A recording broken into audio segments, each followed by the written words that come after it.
India's GDP growth in the first quarter of FY24, so April to June, was 7.8%, up from 6.1% in the previous January to March quarter. But what does this actually mean? Allow me to explain using fruit juice.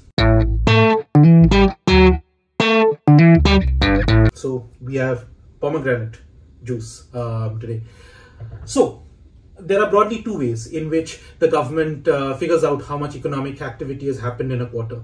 One way is for the government to measure how much you've consumed over the quarter. So things like how many biscuits, cars, washing machines, hotels, hotel stays that you've done. So if this is April to June GDP, consumption. Next, the government figures out how much investment has taken place. So has a new road being built, has a new factory come up, so then you add investments. And then you figure out how much the government has spent. So it could be how much government employees got paid, it could be how much the government is spending on subsidies, on food or gas. So that's government spending. And then you add exports. So what are you producing in the country which is meant for the outside world? But from all of this, you need to take out imports. Why? Well, suppose, let's say India has suddenly consumed a lot of cars. So consumption goes up. But let's say 90% of those cars are eventually imported. So it's not really adding to the economic activity in the country. So you have to take out imports. So that's me taking out imports. This is the GDP in April to June of this year. Now, we do the same thing with the GDP in the previous period, in the same period in the last year. So, and I'm going to do that with another glass. So here we go. We add consumption. We add investments. We add government spending. We add imports. Sorry, we add exports, and then we minus imports. Now, GDP growth is essentially the difference between this April to June last year and April to June this year.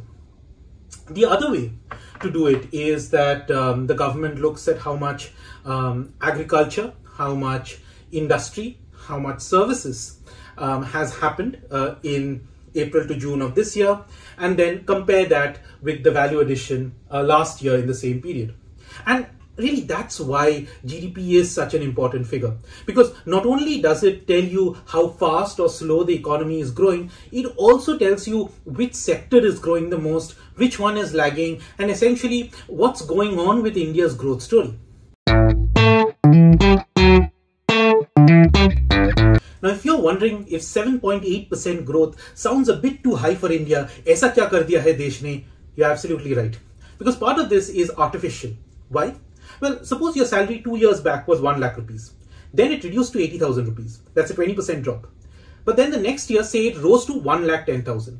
Now, are you going to say, oh my God, 80,000 to 1,10,000 is a 38% increment? That's so great. Or will you say, wait, it's 38% this year, but it was minus 20% last year. Actually, my salary has only gone up from 1 lakh to 1,10,000. So that's effectively a 10% increase in 2 years. Now, in economics, this is called base effect. So if your growth last year is very low, then automatically growth rate in the following year comes out a bit higher. So the first COVID wave in India happened in the same quarter, April to June 2020. The second wave also happened the next year in the same quarter. There were lockdowns in both these episodes, so economic activity tanked. As a result, growth rates for this quarter now come across as unnaturally high. In fact, if you take the GDP before pandemic, so say December 2019, and compare it with the GDP currently, the average annual growth rate, or the CAGR, has only been around 3.5%. But look, this is all statistics. What is the underlying story that the GDP numbers are telling us? Well, three things. First, there has been some recovery in consumption, although most of it still remains urban and driven by well-off consumers. First the pandemic and then higher inflation has really hurt rural India. And only recently have fast-moving consumer goods companies that really sell to rural India have started to get hopeful on some sparks of rural recovery, with inflation moderating in April to June. Investment growth also continues to remain strong, but most of it seems to be driven by the government's massive push on infrastructure. To give you a sense of how much the Modi government has amped up infrastructure or investment spending, for FY24, it has been set at 3.3% of GDP, up from 1.5% of GDP before the pandemic. However, private investment, it's picking up, but it's still not quite there. The sad story for India has been that there's literally been a lost decade for investments. India had a phase of reckless borrowing by corporates and lending by banks. So these were the Vijay Mallya days. And then everyone in the economy, be it companies, banks or NBFCs, were on the treadmill for over 10 years trying to lose that excess flab. Investments became a scary word for bankers and industrialists. And then came the pandemic. Now, the good thing is that banks and corporates have used this time to have a nice long detox. So balance sheets are in much better shape now. So technically, there's really nothing stopping banks from lending to corporates for investment and for corporates to in turn invest, because both of them are sitting on much healthier balance sheets. But despite this, private investment has been slow to get back in the game. And it's the central government that's continuing to keep the momentum up. Second, the external sector. So this has been a really tough time for Indian exports. Given the global slowdown, exports contracted by close to 8%, which means exports last year were 8% higher than they are now. Imports, on the other hand, jumped up by 10%, which first is surprising given that all the monthly data we had was suggesting a fall. But secondly, isn't quite great, because if, again, as we explained earlier, if Indians are consuming a lot but are ultimately importing much of it, then all of that gets subtracted out of GDP. Third, services sector has been doing better than the industrial sector. So be it financial, real estate, business services, trade, hotel, transport, communication, even construction, although the growth rates have moderated since the last quarter, have been doing pretty well. And the fact that industrial growth hasn't been all that strong is a bit surprising, because corporate results suggested that manufacturing growth should have been stronger in this quarter. Most of them have benefited from the lower commodity prices, which could possibly mean that the unorganized sector, which gets captured in GDP, may not be doing all that well. So all of this is analyzing what's already happened. But what to expect next on India's growth? Well, three big risks to the Indian economy in the next 12 months or so. First, India is going through a really bad spell of monsoons. And look, we warned of this in a previous episode of the Bond Economist when we talked of the risks around El Nino this year. I'll leave a link at the end. Not only are rains some 10% or so below normal, and in fact August has been the driest month evidently since 1901, the spread across India has also been really skewed. The south, east and central regions of the country are facing lower rainfall. And this is particularly problematic because this is the sowing season for the kharif, for the summer crop. So in some parts of the country, sowing is getting disrupted because there's too much rain. And in the other parts, it's suffering because there's too little rain. In fact, sowing this year for pulses, oilseeds, cotton has actually been lower than it was last year. The government has already imposed restrictions or bans on nearly all the major categories of rice exports. It's also banned sugar exports, wheat exports.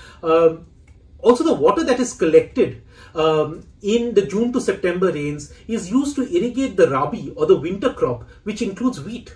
So this is a year where food production is likely to be under a lot of stress. And that has two major implications on India's growth. First, lower crop production, and two, higher inflation, both of which will again hamstring the rural economy just as it is starting to recover. So watch out for indicators like sales of tractors, two-wheelers, or performance of FMCG, fast-moving consumer goods companies, which are usually signals of how India's rural economy is doing. Second, elections. We have a host of state elections at the end of the year. Chhattisgarh, Madhya Pradesh, Rajasthan, Telangana, and of course the general elections in the middle of next year. This means that the government's focus could shift away from investments. So look, if your term is coming to an end, why would you start making a highway that will take years to build when you first need to win the elections? So election spending, subsidies announcements will take higher priority. Now, from a growth perspective, this means that public investment, which has been the primary driver of investment growth in this country, could start to slow. So unless private investment meaningfully picks up, growth could get impacted. And 3, global growth could slow further.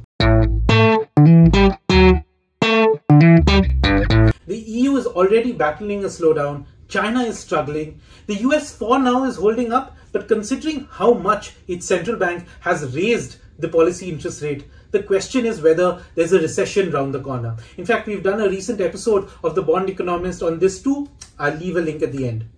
And if you look at India's growth cycle, you'll find that there's rarely been a situation where global growth has slumped and India hasn't been impacted, be it through exports, be it through investments, be it through sentiment. There's always a risk of impact. And look, there's no denying that the medium term looks good for India. India has a young population. There's been a lot of government focus on building infrastructure. There's been a lot of focus on reforms. India is giving subsidies to manufacturers, hoping to capture some of the supply chain, diversifying from China. Banks and corporate balance sheets are in a much better shape. So the broad macro fundamentals are actually in decent shape. But the next 12 months or so could turn out much more challenging. For more such insights, like, share, and subscribe to the Bond Economist.